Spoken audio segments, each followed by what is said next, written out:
बुध ग्रह की शांति और सर्व सुखों की इच्छा रखने वाले स्त्री पुरुषों को बुधवार का व्रत अवश्य करना चाहिए।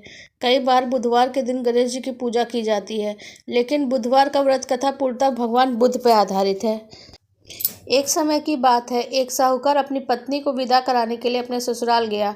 कुछ दिन वहां रहने के उपरांत उसने सास ससुर से अपनी पत्नी को विदा करने के लिए कहा, किंतु सास ससुर और संबंधियों ने कहा, बेटा आज बुधवार है, बुधवार को किसी भी शुभ कार्य के लिए यात्रा नहीं करते। लेकिन वो नहीं माना और हट करके बुधवार के दिन ही पत्नी को विदा करवा के अपने नगर को चल पड़ा। राह में उसकी पत्नी को प्यास लगी तो उसने पति से पीने के लिए पानी मांगा। साहूकार लोटा लेकर गाड़ी से उतर के जल लेने चला गया। जब वो जल लेके लौटा तो बुरी तरह हैरान उठा, क्योंकि उसकी पत्नी उसकी शक्ल सूरत के दूसरे व्यक्ति के साथ बैठी हुई थी। पत्नी भी पति को देख के हैरान रह गई। वह दोनों में कोई अंतर नहीं कर पाई। साहूकार के पास बैठे शख्स ने कहा, तुम कौन हो?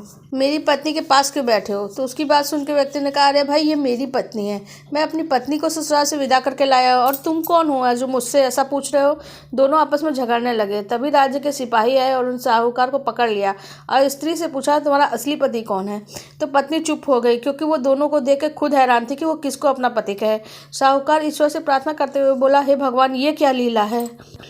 तभी आकाशवाणी हुई, मूर्ख, आज बुधवार के दिन तुझे शुभ कार्य के लिए गमन नहीं करना चाहिए था। तूने हट में किसी की बात नहीं मानी। यह सब भगवान बुद्धदेव के प्रकोप से हो रहा है। साहूकार ने बुद्धदेव से प्रार्थना करी, अपनी गलती के लिए क्षमा याचना की। तब मनुष्य रूप में आए बुद्ध देवता अंतर्ध्यान हो गए और वो अपनी स्त्री को अपने घर ले गया। इसके पश्चात पति पत्नी नियम पूर्वक बुधवार व्रत करने लगे, क्योंकि वो जो व्यक्ति इस कथा को कहता है, सुनता है और बुधवार के दिन वो यात्रा करने का उसको दोष नहीं लगता और सभी प्रकार के सुखों की प्राप्ति होती है।